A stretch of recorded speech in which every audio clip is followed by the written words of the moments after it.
Covid के 2 लहरों को देश ने देखा है, सेहरा भी है। अब संजय राउत ने कहा है कि जो जन आशीर्वाद यात्रा चलाई जा रही है, ये तीसरी लहर को आमंत्रण करेगी।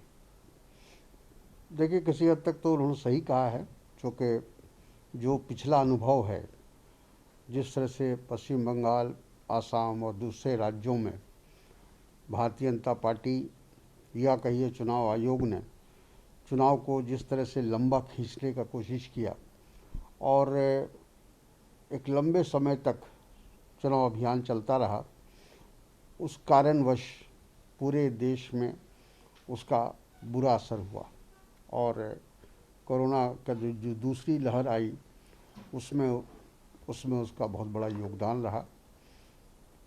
स्वयं प्रधानमंत्री कई रैली को उन्होंने संबोधित किया, बड़ी से बड़ी रैली, जो कि उस समय ऐसा करना मुनासिब नहीं था। लेकिन अब सरकार के मंत्री जन आशीर्वाद यात्रा पे हैं, जगह जगह जनता के बीच जा रहे हैं। क्या आपको लगता है कि ये जन आशीर्वाद यात्रा तीसरी लहर को आमंत्रण दे सकता है, चूंकि इसमें भीड़ जुटती है? बिल्कुल, ये एक तरह से भीड़ को आमंत्रित किया जा रहा है। यात्रा का मतलब यही होता है कि जनता के साथ संवाद करना और संपर्क करना।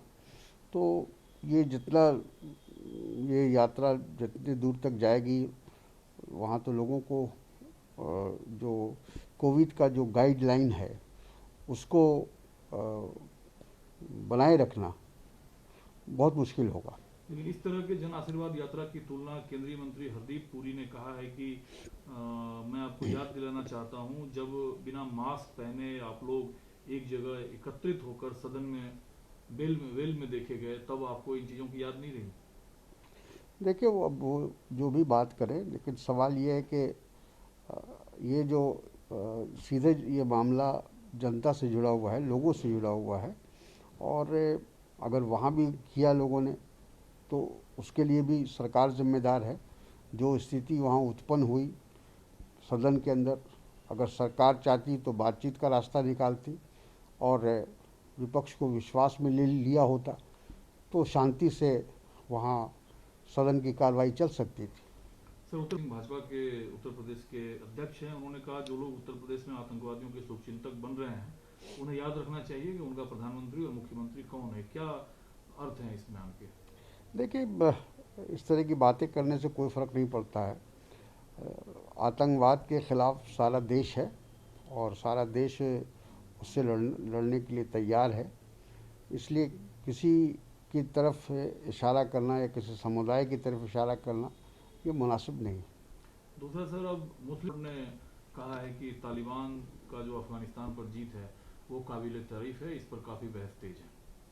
देखिए, मेरा ख्याल है कि अभी किसी नतीजे पर नहीं पहुंचना चाहिए और भारत की जो विदेश नीति रही है वो तालिबान के ख़िलाफ़ रही है और हम लोगों ने तालिबान को एक आतंकवादी संस्था माना है। तो जब तक भारत सरकार इस बात को स्पष्ट नहीं करे कि तालिबान के साथ हमारा कैसा संबंध होगा आगे भविष्य में, तब तक के किसी तरह की टिप्पणी करना मुनासिब नहीं है। कांग्रेस पूर्व केंद्रीय मंत्री शशि थरूर साहब को जो कोर्ट से इस तरीके से रिलीफ मिला, उस पर अब कांग्रेस पार्टी ने कहा है कि क्या अब लोग अपनी अभद्र भाषाओं के लिए, खासकर प्रधानमंत्री अपनी अभद्र टिप्पणी के लिए माफ़ी मांगेंगे? हाँ, बिल्कुल सही कहा है कांग्रेस पार्टी ने। शशि थरूर के साथ जो घटना हुई थी उसको किस तरह से एक राजनीतिक कलर देने की कोशिश भारतीय जनता पार्टी के द्वारा और उनके वरिष्ठ नेताओं के द्वारा किया गया, ये सभी लोगों ने, देशवासियों ने देखा है।